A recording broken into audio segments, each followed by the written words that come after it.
장 15절부터 17절까지입니다. 요한복음 21장 15절부터 17절.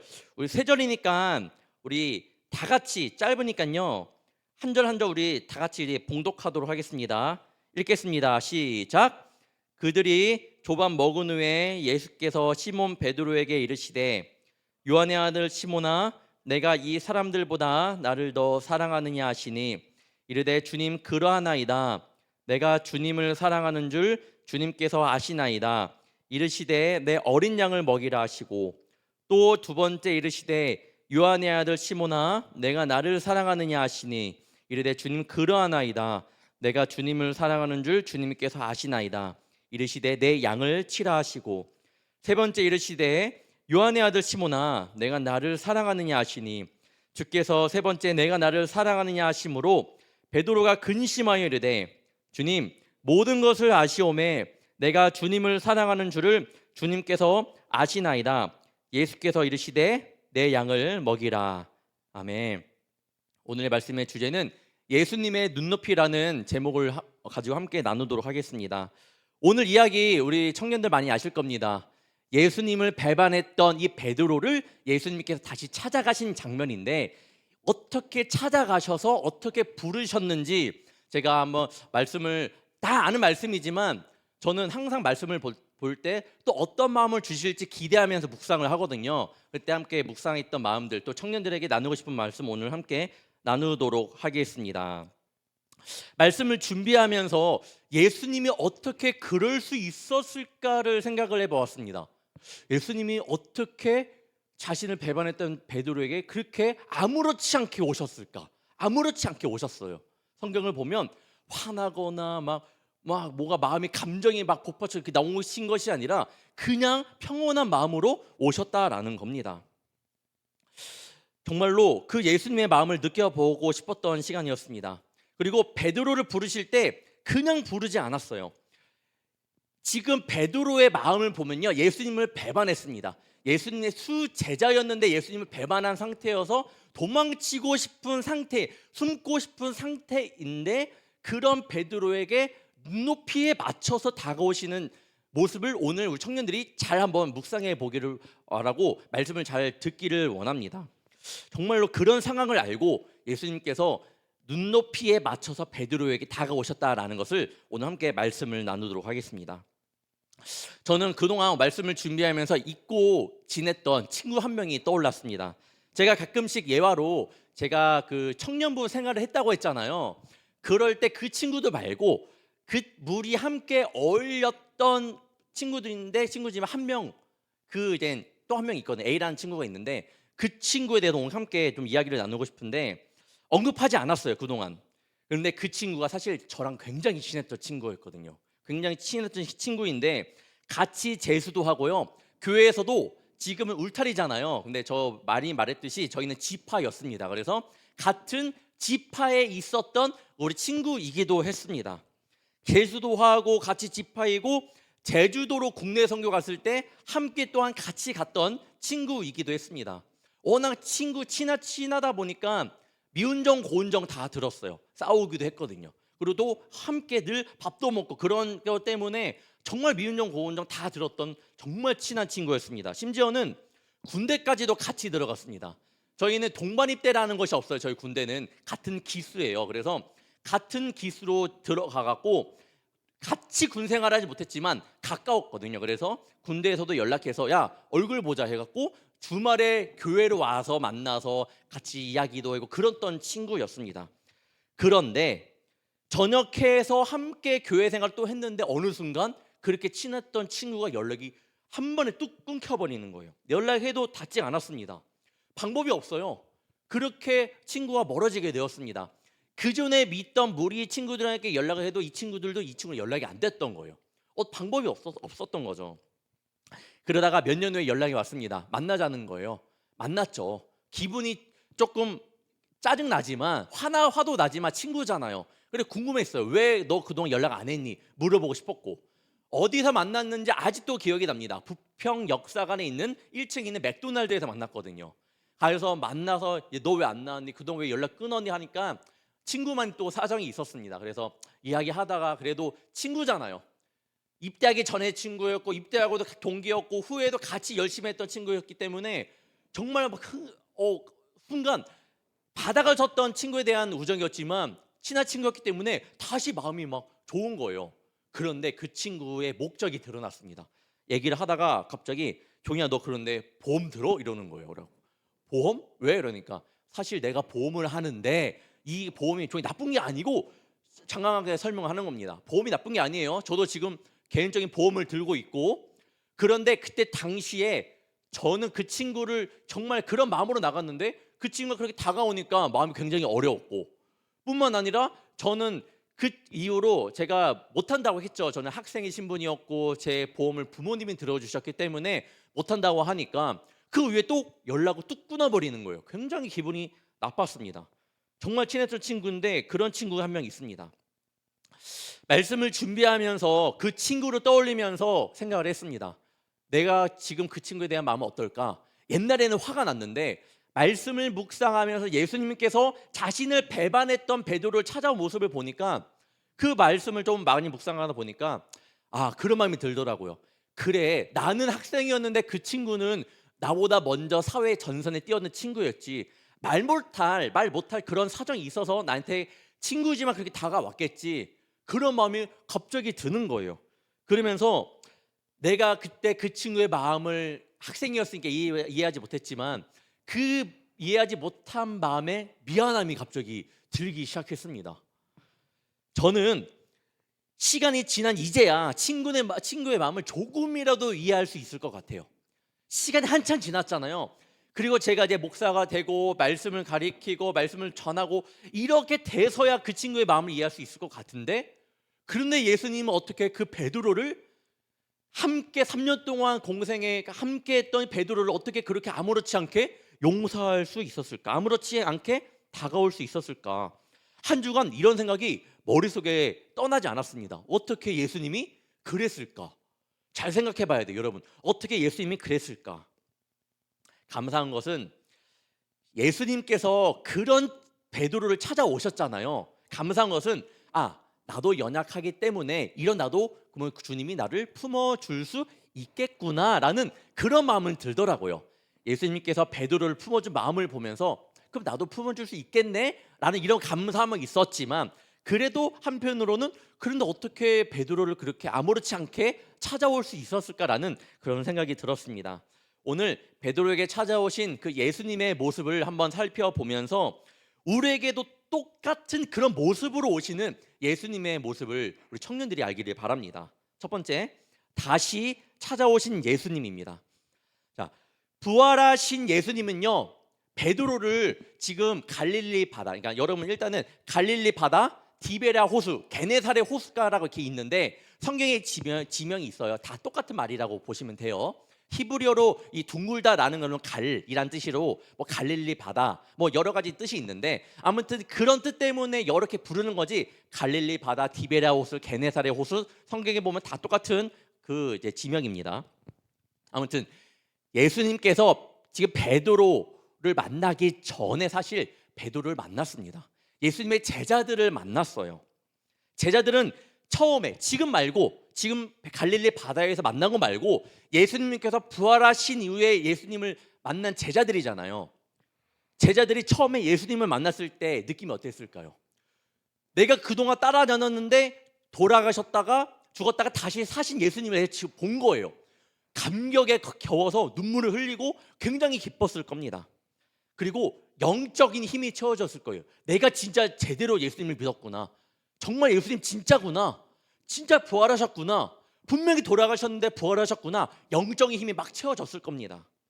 당연히 이대로라면 예수님의 부활을 경험한 사람들이라면 다시 예수님이 십자가에 달려 돌아가시기 전에 사역을 감당했던 그 사역을 이제 예수님을 알았으니까 진짜 부활하셨으니까 다시 감당해야 돼요. 진짜 예수님을 본 거잖아요. 죽었다가 사신 예수님을 보았으니까 그 이전의 사명을 다시 이어서 해야 되는데 그렇지 않았다라는 거예요. 오늘의 말씀의 장소는요, 그 제자들이 부활하신 예수님의 이름으로 많은 사람들이 병을 고치고 이렇게 뭐 많은 사람들에게 뭐 이렇게 다가간 그런 장소가 아니었고, 지금 부활하신 예수님이 그 이후에 첫 번째 만남 말고 그 이후에 만난 장소는 갈릴리 바다였다라는 겁니다.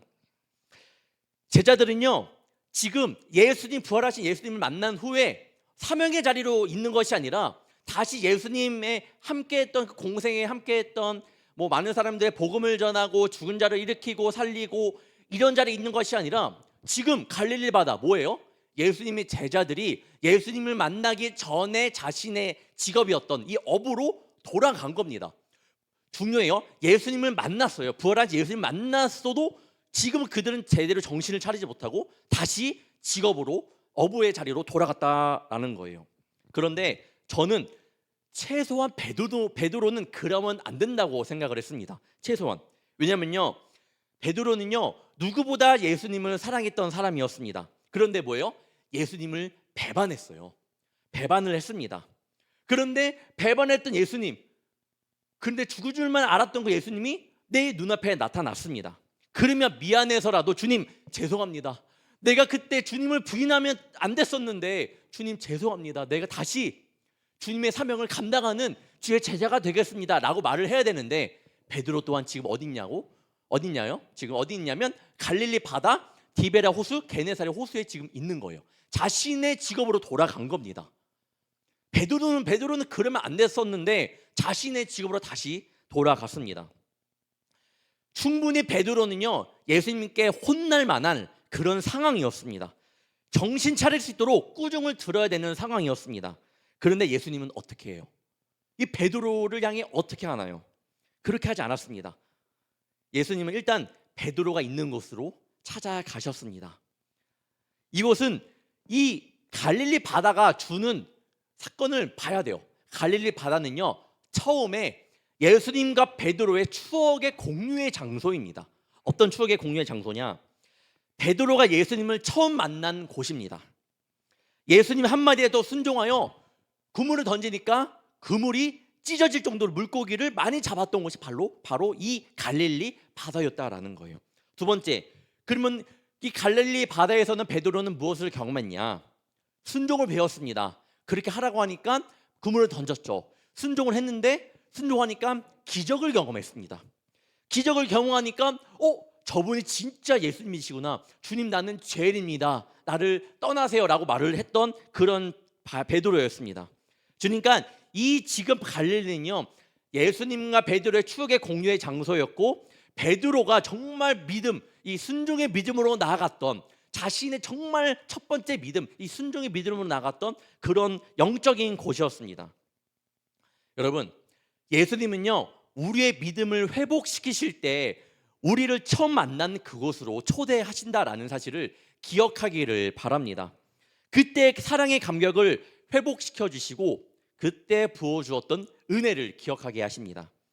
제가 청년의 때에 하나님을 반드시 인격적으로 만나야 된다라는 이유도 바로 여기에 있습니다. 저도 기억을 되살펴보니까 저도 모태신앙이었습니다. 모태신앙이었는데 내가 하나님을 인격적으로 언제 만났냐 보니까요, 그 청년의 전이 아니라 청년 때였던 것 같아요. 청년 때였습니다. 그때는, 어릴 때는 저는 수련회 많이 따라갔지만 저는 거기서 하나님을 인격적으로 만나지는 못했어요. 그냥 엄마가 가라고 하니까 갔던 그런 신앙이었습니다. 그런데 잘 보니까 내가 청년 때에, 그때는 부모님과 신앙생활을 따로 했거든요. 그때 내가 하나님을 만났더라고요. 그 청년의 때에 내가 혼자서 내 개인적으로 주님을 만났습니다. 청년의 때에. 여러분, 지금도 저는 힘들 때면 늘 말하지만 내가 어릴 적을 생각하지를 않아요. 지금 제가 힘들면, 신앙적으로 무너지면 언제를 생각하냐? 청년의 때를 생각을 합니다. 왜? 그때 내가 예수님을 만났기 때문에. 예수님께서 그때 마음을 부어주시는 것 같아요. 그 청년의 때를 기억나게 해주세요. 너무나 그때를 생각하면 기분이 좋고 힘이 납니다. 너무나 열정이 넘쳐나요. 우리 청년들도 예수님을 만난 그곳을 한번 생각해 보기를 바랍니다. 어릴 때라도 상관없어요. 일단 내가 예수님을 인격적으로 언제 만났는지를 한번 청년들 생각해 보기를 바랍니다. 여러분 마음 가운데 진짜 그것이 있어야 돼요. 혹여나 나는 아직 예수님을 인격적으로 만나지 못한 청년이 있더라면 저는 이 불꽃교회 청년부가 그런 곳이 되기를 바랍니다. 저는 주한 장로교회에서 인격적으로 하나님을 만났거든요. 여러분, 나중에 여러분이 30대, 40대, 50대, 60대가 되었을 때 믿음이 또 무너질 때에 여러분, 이때 이 청년의 때에 하나님을 인격적으로 만났던 그때를 떠올려서 이 믿음이 회복되기를 간절히 바랍니다. 예수님께서 부활하시고 베드로에게는 큰 액션이 없었습니다. 다시 돌아와서 예수님은 처음에 베드로를 만났을 때, 그 제자들을 만났을 때 어떤 액션이 없었어요. 널 뭘 해야 된다. 너 다시 한번 내가 부활했으니 그 부활을 믿고 다시 사명을 감당해라. 이런 것이 없었습니다. 오늘 말아요. 오늘 갈릴리 바다에서 그런데 그렇게 이야기를 합니다. 왜 바닷가였을까? 이전에 만났을 때 말씀하시면 되는데 왜 이곳에서 말씀하셨을까? 계속 말씀하지만 베드로에게 바다는, 이 갈릴리 바다는요, 예수님의 그 첫사랑을 기억나게 하는 장소였던 거예요. 예수님은 그 마음을 아시고 그 바닥에 오셔서 그때 액션을 취하시는 거예요. 이따가 보겠지만 요한의 아들 시몬아, 내가 나를 사랑하느냐? 주님 그렇습니다. 내 양을 먹이라. 그 전에는 말씀 없으시다가 그 갈릴리 바다에 오셔서 그때 베드로에게 말씀을 하셨습니다. 우리 청년들에게도 그런 은혜가 있기를 원합니다. 이곳 우리 청년부가 정말로 내 기억이, 제가 주님을 사랑했던 그 기억이 막 떠오르는 그런 청년부가 되기를 바랍니다.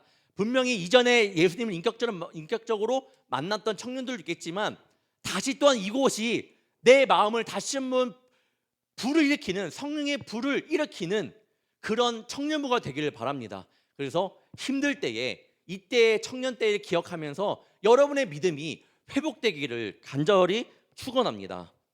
두 번째, 부르시는 예수님. 예수님은 베드로를 부르십니다. 그런데 베드로를 부르는 이름을 한번 보시길 바랍니다. 베드로야 라고 부르시지 않아요. 어떻게 부르시나요? 요한의 아들 시몬아 라고 부르십니다. 여러분 이거 잘 봐야 돼요. 베드로야 라고 부르시지 않고 찾아오신 다음에 요한의 아들 시몬아 라고 부르십니다. 왜 그렇게 부르셨을까? 먼저 시몬이라는 이름은요, 예수님께서 베드로라고 부르시기 전의 이름입니다. 요한복음 1장 42절입니다. 데리고 예수께로 오니 예수께서 보시고 이르시되 내가 요한의 아들 시몬이니 장차 게바라리라 하시니라. 게바는 번역하면 베드로라. 베드로는 예수님을 만난 이후로 지어진 이름이라는 거예요. 기억하길 바랍니다. 자, 예수님께서 그러면 오늘 베드로라 부르지 않으시고 왜 요한의 아들 시몬아라고 부르셨을까? 왜 이렇게 부르셨을까? 그를 처음 만났던 그 요한의 아들 시몬, 그때 가졌던 순수한 믿음으로 다시 한번 부르시고 계십니다. 요한의 아들 시몬이 가졌던 믿음, 베드로의 믿음 말고요, 요한의 아들 시몬이었던 그 믿음이 무엇이었을까? 여러분 아실 거예요. 베드로가 물고기를 밤새 못 잡았을 때에 예수님께서 한마디 말씀하십니다. 깊은 곳으로 가서 그물을 던져라. 요한의 아들 시몬이 예수님의 말씀에 한 번에 순종하고 깊은 곳을 가서 그물을 던져서 물고기를 낚습니다. 여러분, 말씀 한마디에 순종했던 요한의 아들 시몬의 믿음이었습니다. 그 믿음으로 지금 다시 부르시는 거예요. 그 순수한 믿음을 다시 주님은 보길 원하신다라는 그런 말씀입니다. 또 있습니다. 동시에 요한의 아들 시몬이라고 부르신 이유는 바로 이겁니다. 예수님은요, 베드로의 이름으로 지었던 그 베드로의 이름으로 예수님을 배반했잖아요. 닭이 울기 전에 예수님을 3번 부인한 게 베드로의 이름을 가지고 부인했습니다. 지금 예수님은요, 그에 다가갈 때 그것 때문에 지금 베드로가 얼마나 힘들어요. 내가 베드로인데 예수님께서 내 이름을 지어주신 분인데 내가 그분을 배반했어. 내 마음이 나는 그런 사람이야. 죄책감이 있는데 예수님이 다가오셔서 그 베드로, 예수님을 배반했던 그 베드로가 아니라 나를 처음 만났을 때 그 마음, 내 말씀 한마디에 순종했던 그 베드로, 요한의 시몬으로 다시 부르시는 겁니다. 그 믿음을 보고 싶었던 거예요. 요한의 아들 시몬아, 이렇게 부르셨습니다. 그러면서 베드로가 아닌 사랑하는 시몬아, 그때처럼 나와 함께하지 않을래? 내가 너를 사람 낚는 어부로 되게 하였을 때 너는 너의 직업 어부를 내버려 두고 그물에 버려두고 나를 따르지 않았냐? 그때 정말 순수했던 믿음의 신앙 요한의 아들 시몬아, 그 믿음으로 나와 다시 함께하지 않을래? 예수님은 베드로 때를 완전히 잊어버리시고 다시 그 믿음의 순수한 믿음으로 초대를 하고 계신 겁니다. 사랑하는 청년 여러분, 물건을 잊어버렸을 때 어떻게 하나요? 내가 물건을 어디서 잊어버렸는지 한번 생각을 하고 다시 그 길로 한번 쭉 돌아가 봅니다. 제 예전에 발리 지갑을 잊어버렸어요. 그 청년 때 어머니가 사다 주신 아주 좋은 지갑이었는데 잊어버려갖고 제가 교회까지 한 2km, 3km 됐었는데 거기 집에서 교회까지 다시 걸어가면서 교회에서 집 가는 길 잊어버렸거든요. 다시 가면서 찾았던 기억이 있거든요. 그런 것처럼 우리가 뭘 잊어버리면 다시 돌아갑니다. 다시 돌아가요. 어디서 잃어버렸는지 다시 돌아갑니다.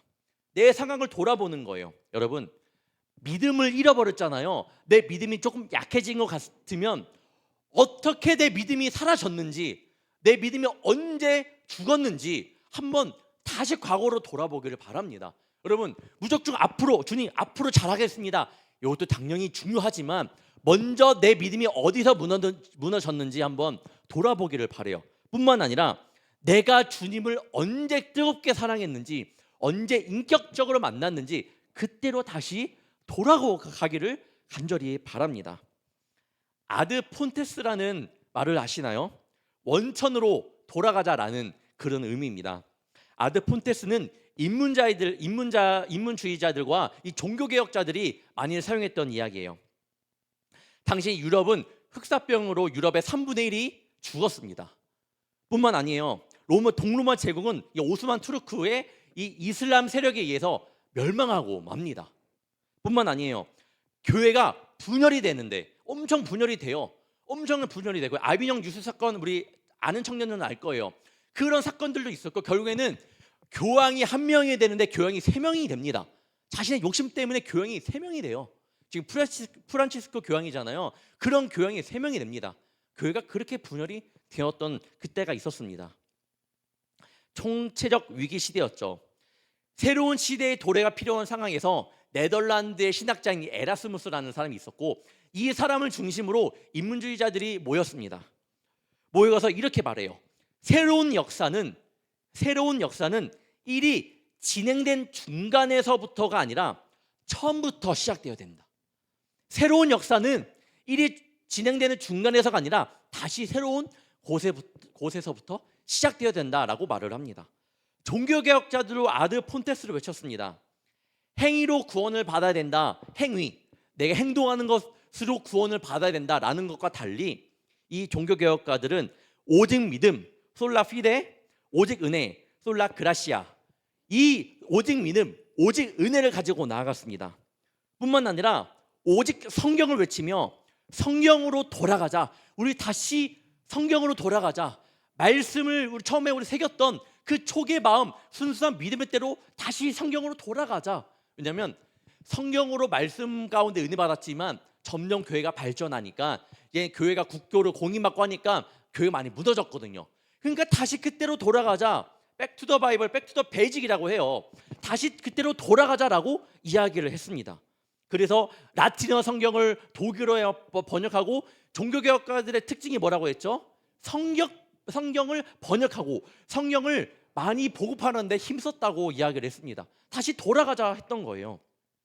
여러분, 돌아가기를 원합니다. 아드 폰테스, 내가 주님을 만난 그 믿음이 시작되었을 때로 다시 한번 돌아가기를 바랍니다. 청년들, 그런 믿음이 필요해요. 주님이 베드로를 향하여 요한의 아들 시몬이라고 부르시며 그 첫 기억을 기억나게 하신 것처럼 오늘 이 시간 기도할 때에 내가 주님을 뜨겁게 만나고 내가 주님을 위해 뜨겁게 열정적으로 나아갔던 그때를 위해 기도하는 청년들이 되기를 바랍니다. 예수님을 아직 몰랐던 청년은요, 오늘 이 시간이 주님, 이 청년의 때, 이 불꽃교회 청년부 때가 내가 그렇게 정말 하나님을 부르짖었던, 하나님이 인격적으로 만났던 그런 곳이 되게 하여 주옵소서라고 기도하는 그런 청년들이 되기를 바랍니다. 즉 그냥 우리 무너진 믿음, 아무것도 모르는 믿음 그냥 두지 말자는 거예요. 반드시 우리 믿음을 회복시켜야 합니다. 세 번째, 물어보시는 예수님. 그렇게 요한의 아들 시몬아라고 부르시면서 그렇게 순수 믿음을 보시겠다라고 말씀하시면서 그 다음에 이야기는요, 베드로에게 그 어느 사건보다 이 사건이 정말로 주님의 일을 감당할 수 있는 자녀로 성장하게끔 하는 그런 귀한 사건이 됩니다. 지금 베드로는요, 주님을 배반했다라는 마음 때문에 굉장히 괴로울 거예요. 여러분, 정말 베드로의 마음을 생각해 봅시다. 3년 동안 예수님을 정말 잘 따라다녔습니다. 수제자였습니다. 예수님이 기도하러 가자고 하면요, 어디 가자고 하면 베드로는 항상 껴 있었습니다. 그렇게 베드로를 챙겼던 예수님이었는데 베드로는 예수님을 부인했어요. 예수님의 말씀대로 3번 부인하자 닭이 울었습니다. 그 감정을 생각해 보세요. 내가 정말로 사랑했던, 나를 그리고 정말 사랑했던 예수님을 배반했던 그 베드로의 마음을 생각해 보시길 바랍니다. 하지만 예수님께서는 그에게 다가온 모습은 훈계가 아니었고 사랑이었다라는 거예요. 정죄가 아니었고 그냥 아무렇지도 않게 그냥 다가오셨습니다. 그리고 이렇게 처음 말문을 여십니다. 요한의 아들 시몬아, 내가 이 사람들보다 나를 더 사랑하느냐? 이에 베드로는 주님 그러하나이다. 내가 주님을 사랑하는 줄 주께서 아시나이다. 그러니까 주님께서 내 양을 먹이라. 두 번째도 요한의 아들 시몬아, 내가 나를 사랑하느냐 물으시고 그렇게 또한 대답을 합니다. 세 번째도 예수님께서 똑같이 물으시고 베드로 똑같이 대답을 합니다. 여러분, 오늘 본문을 해석할 때 여러 가지 해석이 있다라는 것을 잠깐 언급하고 갈게요. 오늘 3번을 물으셨잖아요. 요한의 아들 시몬아, 내가 나를 사랑하느냐 3번 물었잖아요. 이거를 해석이 여러 가지가 있는데 그래도 많은 해석 가운데 제가 그래도 많이 해석하는 거를 가져왔습니다. 첫 번째, 이거를 어떻게 해석하느냐, 예수님께서 말씀하시잖아요. 너가 닭이 울기 전에 몇 번 나를 부인하겠다고? 3번 부인. 그래서 3번 부인했기 때문에 3번 물으셨다라고 이렇게 해석하는 사람들도 있습니다. 두 번째, 예수님께서 너가 나를 사랑하느냐, 사랑이란 거에 초점 맞춰보세요. 너가 나를 사랑하느냐, 이 사랑은요 아가페 사랑으로 물었다고 해요. 아가페는요, 그러니까 너가 나를 아가페하느냐, 아가페의 뜻은 뭐냐면 조건 없는 하나님의 사랑이라는 거예요. 즉 베드로에게 예수님은 너 조건 없는 그런 하나님의 사랑으로 나를 사랑하느냐. 그러니까 베드로가 이렇게 말을 해요. 주님께서 아십니다. 내가 주님을 사랑하신 줄을 주님께서 아십니다. 베드로가 말하는 사랑은 필레오라는 사랑입니다. 이 필레오는요 우정 같은 사랑이라고 보시면 돼요. 즉 너 변함없는 그 사랑으로 나를 사랑하느냐? 주님, 나는 우정 같은 사랑으로 주님을 사랑합니다. 너 다시 물어보겠다. 너 나 아가페하느냐? 아닙니다. 주님 그렇습니다. 나는 주님을 필레오하느냐? 마지막 주님이 어떻게 물으시냐? 성경을 보면 너 나 필레오하느냐? 물어보시는 거예요. 조건적인 하나님의 사랑으로 사랑하느냐 물어보시다가 계속 필레로 대답하니까 이번에는 마지막 너가 나를 사랑하느냐 할 때는 너가 나를 필레오하느냐. 그러니까 베드로가 내 주님 필레오합니다. 이렇게 함으로써 베드로가 이 아가페적인 사랑을 감당하기 어렵다고 생각을 해갖고 예수님은 필레오라는 사랑으로 물어봐 주셨다. 예수님이 이렇게 눈높이로 맞춰주셨다라고 이렇게 해석하는 사람들도 있습니다. 그냥 이렇게 해석을 하는 거 있지만 진짜 잘 보면요, 아가페, 필로에 어떻게 보면 사랑이 막 차이 나는 것처럼 보이잖아요. 조건 없는 사랑, 하나님의 사랑, 아가페, 우정 같은 사랑, 필레오. 뭔가 되게 동떨어지면서 막 보이겠는데 여러분, 그 필레오 또한 그런 사랑이 아니에요. 하나님의 사랑으로 많이 표현되어져 있습니다. 사실 잘 보면요, 필레오는 사랑이 그렇게 큰 사랑이에요. 즉 지금 베드로는 잘 대답하고 있다라는 거예요. 저는 그렇게 해석을 합니다. 그럼 예수님께서 요한의 아들 시몬아, 내가 이 사람들보다 나를 더 사랑하느냐, 왜 3번씩이나 물어보셨을까? 제가 묵상했던 것을 나누자면 베드로의 답변 뒤에 있는 예수님의 명령에 저는 초점을 맞추고 싶습니다. 내가 주님을 사랑하는 줄 주님께서 아시나이다. 그러니까 주님께서 이르시되 그러면 너 내 양을 먹이라. 요한의 아들 시몬아, 내가 나를 사랑하느냐? 내가 주님을 사랑하는 줄 주님께서 아시나이다. 그러니까 주님께서 이르시되 그러면 내 양을 치라. 세 번째, 요한의 아들 진짜 너 나를 사랑하느냐? 주님께서 아십니다. 예수께서 이르시되 그럼 내 양을 먹이라. 한번 고민해 봤습니다. 베드로라면 이 죄책감에서 벗어날 수 있는 최고의 방법은 무엇일까요? 여러분 성경을 볼 때 한번 이렇게 좀 고민해 보면 좋을 것 같은데, 베드로가 이 정말 엄청난 죄책감이라고 했잖아요. 그 죄책감에서 진짜 자유롭게 벗어날 수 있으려면 어떻게 해야 될까? 방법은 하나밖에 없는 것 같아요. 이전의 마음을 가지고 다시 주의를 감당하는 거예요. 그러면 베드로의 마음에서 다시 이건 없어지겠죠.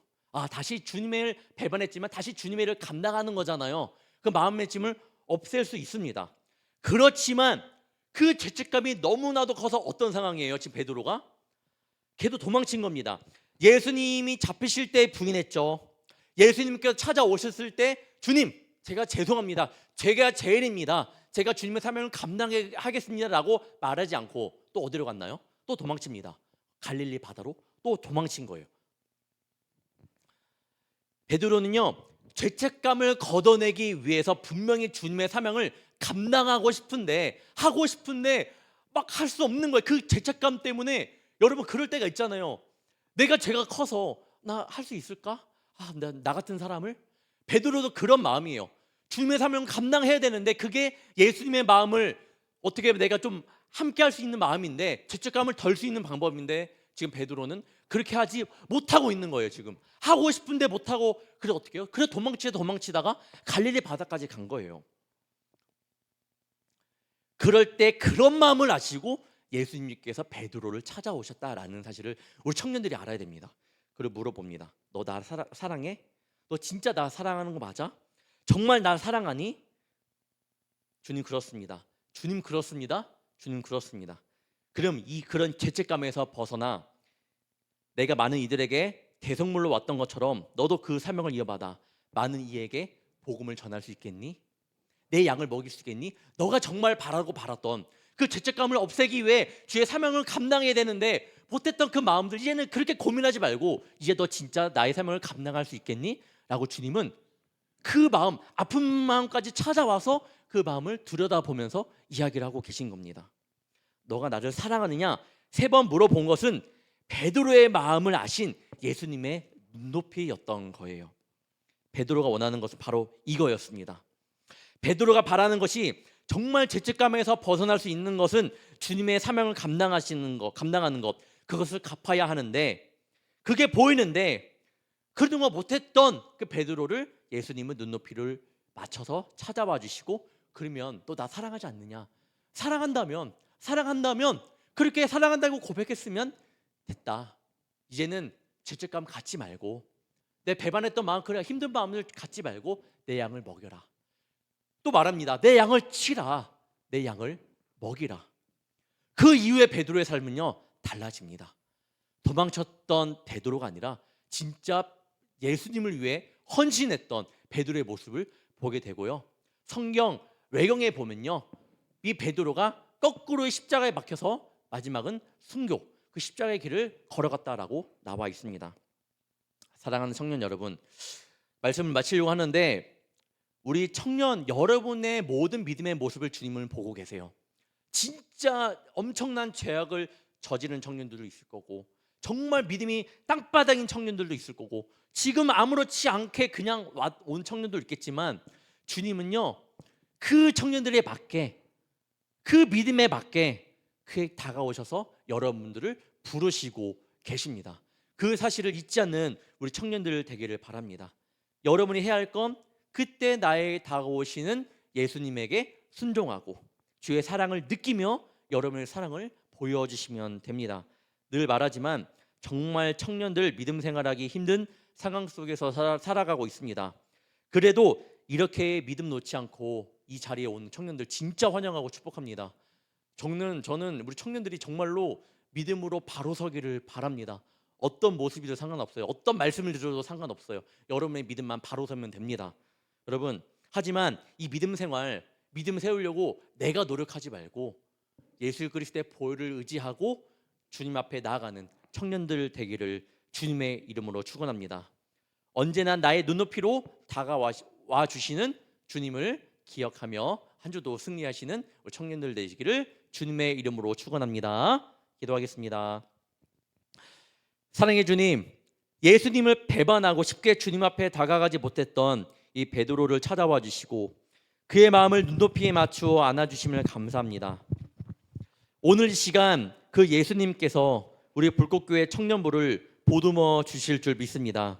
각자의 상황은 다르지만 분명히 이 시간 청년들의 상황에 맞게 그 마음을 만져주실 줄 믿습니다. 무엇보다 오늘 이 시간 우리가 예수님을 만났던 그때를 기억나게 하사 다시금 처음 그때의 사랑을 기억나게 하시고 그 믿음을 돌아보게 하여 주옵소서. 아직까지 예수님을 만나지 못한 청년들이 있다면 이곳이 예수님을 만나는 은혜의 곳이 되게 하여 주옵소서. 언젠간 믿음이 약해질 때에 주님께 간절한 마음으로 예배드렸던 이 시간을 기억하게 하사 그 믿음이 회복되는 역사가 일어나게 하여 주옵소서. 주님, 한 주 동안 많은 일들이 있었지만 그래도 모든 상황들 이기고 주님을 예배하는 예배자로 서게 하시니 감사합니다. 우리 청년들 이 세상에서 구별된 거룩한 자녀가 되게 하시며 정말 한 사람이라도 주님 앞에 제대로 세워져 그 한 사람으로 인하여 그 주변이 변하고 가정이 변하며 교회가 변하고 우리 청년부가 변하게 하여 주시옵소서. 내일부터 다시 시작되는 삶 속에 주님께서 우리 청년들을 이끌어 주시며 공부하는 것, 준비하는 것, 기도하는 것 모두 주님께서 이끌어 주시며 들어주시며 축복하여 주옵소서. 감사하며 살아계신 예수님의 이름으로 간절히 기도합나이다. 아멘. 우리 시간 우리 봉헌 찬양하며 나아가도록 하겠습니다. 하나님의 은혜로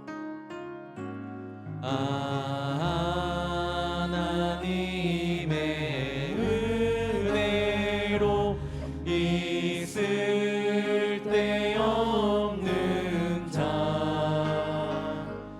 왜 구속하여 주는지 난 알 수 없도다. 내가 믿고 또 의지한 내 모든 형편 내 모든 형편 잘 아는 주님 늘 돌보아 주실 것을 나는 내가 믿고 또 의지함은